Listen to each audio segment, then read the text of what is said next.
Good morning, Bama friends. It's great to be with you again. If we haven't met yet, my name is Sean Palmer, and this community has meant so much to me in the past several years. I'm so grateful to be able to join you and to spend some time in the Word, not just this Sunday, but for the next several weekends coming up, and hope to be there soon in person to shake hands and hug necks. I'm vaccinated, my wife is vaccinated, my oldest daughter's vaccinated, and that's come as such a relief. But as we journey together through this next month, we are gonna walk through a series that I'm calling I Still Haven't Found What I'm Looking For. You may not know that for a long time, Rochelle and I, my wife Rochelle and I, have been really big fans of the band U2. Matter of fact, we have got great stories about our attempts to see U2 live that never panned out. One of the great things about my upbringing, like with a dad who was a band director, was that I really do have this wide musical taste, and U2 kind of fits into that. And this series is talking about one of their songs, or at least the title is derived from one of their songs. I still haven't found what I'm looking for. In a survey several years ago, Bono, who is the lead singer of U2, was named the most recognizable Christian on the planet. And he actually supplanted Mother Teresa as the most recognizable Christian on the planet.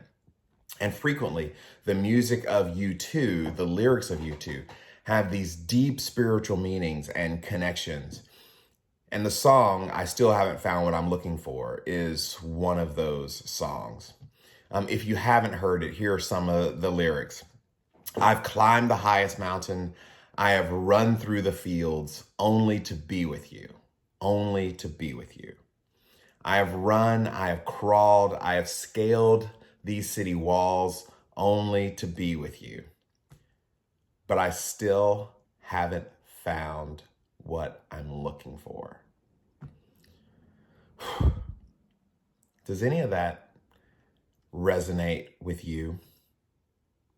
Many of us spend a good bit of our lives looking for something. We're looking for purpose and for meaning and direction. We're looking for love.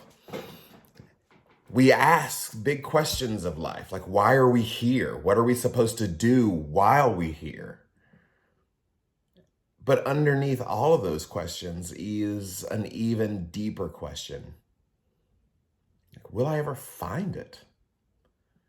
And if we don't find what we're looking for, maybe when we don't find what we're looking for, what do we do? Well, for most people, when we don't find what we're looking for, we just go what I call grab bagging. We latch on to whatever meaning, whatever purpose that we can see or find. We find whatever someone tells us is the point of life or how to get to the point of life. I find it so fascinating that every week since the list has been invented, there has been a self-help book of some kind on the New York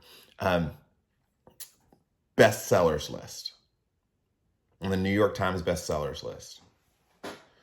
And the reason is simple, because one of the truths of our existence is that we are actually designed to learn who we are from outside of ourselves. I mean, this is true for everyone, right? One of the first things that happened to you in life, probably right after the doctor slapped you on the bottom after you were born, is that your mom, your dad, your grandma, someone gave you a name. They identified who you were in the world. And as individualistic as we like to think we are actually told who we are in life and why we exist. And we were designed to find that identity to be affirmed by God. That God is supposed to be the one to tell us who we are and to give us purpose and meaning and direction. That our feelings of purpose, our feelings of self-worth come from an external source that is our creator. But something happened to all of us. That after the fall, that relationship was severed in some significant ways. And so after that, we continue because of our design to look to be affirmed from outside of ourselves, from a source that is exterior to us. But it's no longer God. It's other people and it's culture and it's society. We look for other people to tell us what is meaningful, what we should do, what we shouldn't do, how we should manage our lives and our time. And all you have to do is turn on the television to see any of this. People sing to get applause, we act, we play sports, we spend millions of dollars on plastic surgery. Did you see this a couple of weeks ago that Khloe Kardashian had a big flare up in the media because there was a picture of her that was released that went out and was all over the internet that wasn't edited. And it's not that she looked bad in the picture. She just didn't look exactly like she wanted to look. It hadn't gone through an editing process. We were all kind of editing ourselves to be something for someone else. And it's not even really for someone else. It's what we think someone else wants. So we grab on to whatever meaning and purpose, whatever identity other people will give us. But in our quiet moments, we realize just how ridiculous that is. And we sit back and we think about it, and there's a deep part of us that just wants more. We want a bigger purpose, bigger than any other human being can give us. And so to find that, we're going to spend the next several weeks together giving our attention to the book of Ecclesiastes. Now, we don't know, theologians don't actually know 100% who wrote the book of Ecclesiastes, but for several reasons, church tradition has said it was Solomon who was the writer of Ecclesiastes. So we're not going to spend a lot of time trying to untangle that knot. We're just going to go with that. We're going to go with Solomon. And whether or not you've spent a great deal in the time in the book of Ecclesiastes or not, the name Solomon probably rings a bell. Solomon was the third king of Israel. His mother was Bathsheba. And if you know that story, or if you haven't read that story, it's in my book, Scandalous. Solomon was king during Israel's golden years, during its best time. Solomon was this immensely accomplished man, even for a king in his day. He was an architect. He built the temple. He was a scientist. He was a writer. He was a poet. Plus, he had 700 wives, many of those being political alliances. 700 wives and 300 concubines. But early in his life, Solomon asked God. God came to him and said, "You can have anything."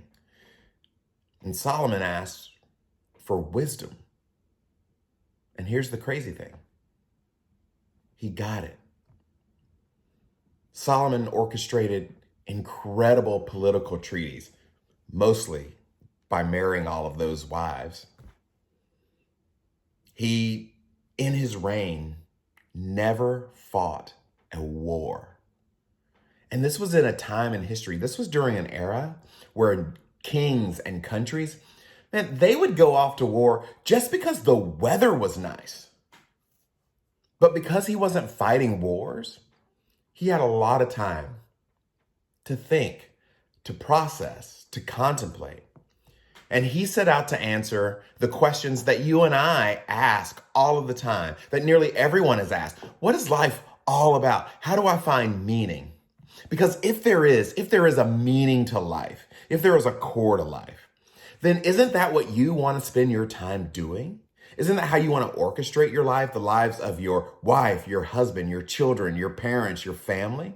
If there's a meaning to life, shouldn't we spend our time doing that thing? So Solomon does what a lot of people do.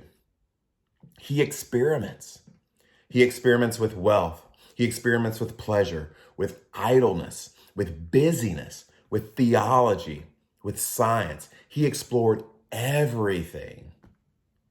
And because of his vast wealth and because of his great power, he wanted to know and could spend time exploring what a human being should do with their time.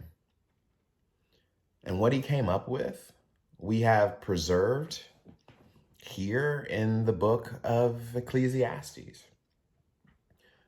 But before we jump into the book of Ecclesiastes, there's something that you should know. Our mutual friend, Mike Cope, he said one time that Ecclesiastes is like God's bulldozer.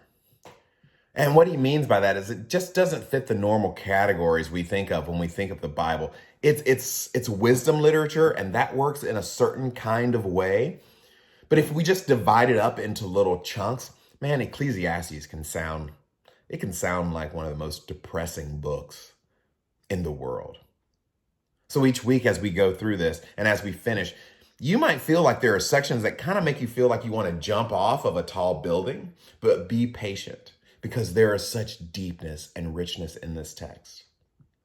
And so Solomon, after Solomon had spent big chunks of his life experimenting with what he calls the meaning of life, this is what he comes up with. And it jumps right out of the page, Ecclesiastes 1 through 2. He says, the words of the teacher, son of David, king of Jerusalem, meaningless, says the teacher, utterly meaningless. Everything is meaningless.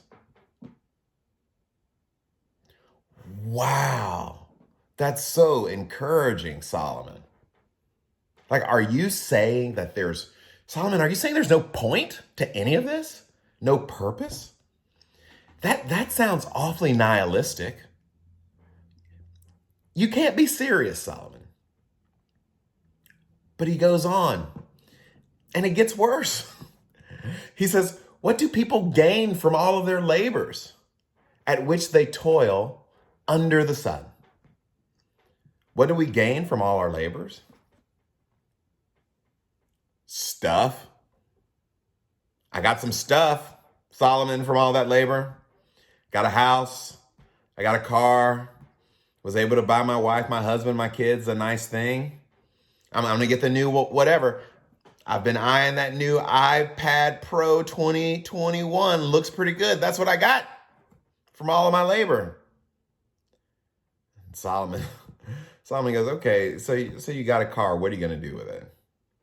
Well, I'm going to drive it. And then what? Well, then I will either sell it or trade it in. If you're like the Palmers, man, we drive a car until the wheels fall off of that thing. But eventually you get to a point where it just can't be driven anymore. So we will sell it, trade it in, do something with it. And then what? Solomon asked. Well, I guess it'll be someone else's. And then what about that house? Well, Solomon, we're going to live in it. We're going to decorate it. We're going to fix it up. Rochelle's always wanted plantation shutters. We got those put in last week. That took a while. We're going to enjoy that for a while. And then what? Well, when the girls are grown and gone, it'll be too much house for just the two of us. Rochelle will never need to go upstairs, and neither will I. And well, I guess we'll sell it. And Solomon looks at me and he says, so the car you've been toiling for, the house you've been toiling for, that you've been fixing up, eventually, Sean, those shutters are gonna belong to someone else. What do you gain? All of that work, all those labors will eventually be someone else's. But that's what we do as humans, right? We think life is about just accumulating a bunch of stuff that in the end, when the story is told, is just going to be someone else's. Solomon goes on in verse 4. He says, generations come and generations go, but the earth remains forever. The sun rises and the sun sets and hurries back to where it rises. The wind blows to the south. It turns to the north. Round and round it goes, ever returning on its course. Solomon says, okay, this is how life works. Everything that happened yesterday will happen today, and all of that will happen tomorrow. And yeah, there will be weddings and graduations. There will be special moments. There'll be that vacation, that cruise, that thing that you remember. But most of the stuff that we do, man, that's all happening day after day after day. Matter of fact, that vacation that you went on that was so meaningful, that was life-changing, there are a few thousand people on that same vacation today, just not you. This is the way life works, right? You've experienced this yourself. No matter how old you are, you can map it out. You're born, and then one day you go to school. And then when high school is over, some of us join the workforce and others of us go to college. And when college or graduate school is over, we join all those people who skipped all that and just went into the workforce. And then we work. We have a family maybe, and we have some kids, and we can keep on working, and eventually we retire and our kids have some kids and we go play golf or crochet or whatever it is, and then we die. Life isn't all that different. It goes around and around and around. Solomon, nobody wants to hear this. And then Solomon says this in verse 7. He says, all the streams flow to the sea, but the sea is never full. The place the streams come from, there they will return. Solomon says you go looking for meaning everywhere. All of our attempts to get noticed, all of our attempts to be satisfied, they never satisfy us. There is something immense inside of us that needs to know who we are and why we are. And the things that we try in order to figure all of that out never satisfy us. We'll never be pretty enough, or smart enough, or rich enough, or successful enough. We'll never get enough acknowledgement or kudos. We'll never fill that place. All the streams flow into the sea, but the sea is never full. It can't be full. And that's why after all of these years, you're still giving people your resume in conversations. It's why you're still consumed making yourself busy with projects. It's why you feel bitter when someone else has slighted you or you think that they've slighted you. It's why you get offended when someone gets credit for your work or it feels like they're getting ahead of you at work. It's why you're so easily offended and why you want everyone to validate your decisions. It's why you get jealous when you get onto Facebook and everyone seems to be having a more exciting life than yours. All the streams flow to the sea, but the sea is never full. The sea can't be full. Now look at what Solomon says in verse 9. He says, what has been will be again. What has been done will be done again. There's nothing new under the sun. There's nothing new under the sun.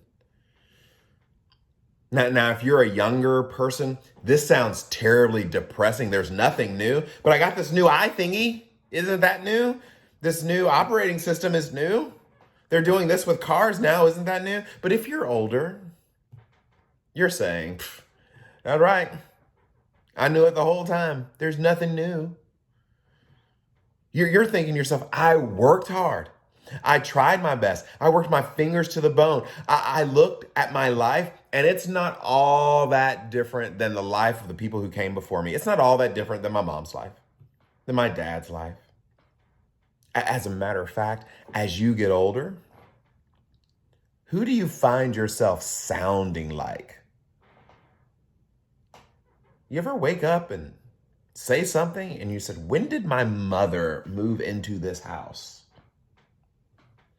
Or who do you look like? When I was a kid, my grandma had these little things under her eyes, and my brother and I would joke about which one of us was gonna inherit that. And it turns out that I'm the one who did. My grandmother had those, I have those. My youngest daughter looks so much like my grandmother.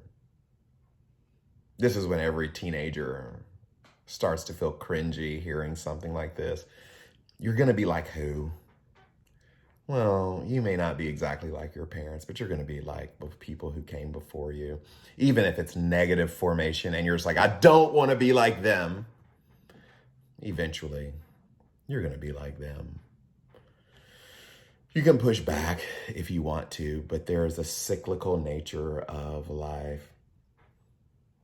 And that's why we listen to Solomon, right? Because Solomon is saying that I'm wealthier than you'll ever be. I'm more powerful than you'll ever be. I'm more wise than you'll ever be. And if you think you can come up with a better answer, knock yourself out. But one day you will wake up and notice that your life doesn't look completely like the lives that came ahead of you, but astonishingly like those that came ahead of you. But there's this little key in Ecclesiastes. And I, for one, missed it for a long time until I heard someone else talk about it. And the key is these three words: under the sun. 28 times in the book of Ecclesiastes, we see the words under the sun. And what Solomon is saying is that if all there is to life is what you see, what you feel, what you hear, if all there is to life is what you can take in with your five senses, our intellect and our intuition, then it is all pointless. It's all vanity. It's all chasing after the wind. It's all meaningless. It's all vapor. And that's what that word means. That word meaningless, that's translated meaningless in many of our Bibles. It really means vapor. And let me give you an assignment. When this is all over, when you're spending time this afternoon around your house, go boil a pot of water. And as the steam rises up, as that vapor rises up, try to grab onto it. Solomon's saying that's what life is. It's not that it's not there. It's not that it's not real. It's not that it's not even tangible. It's just that it doesn't last.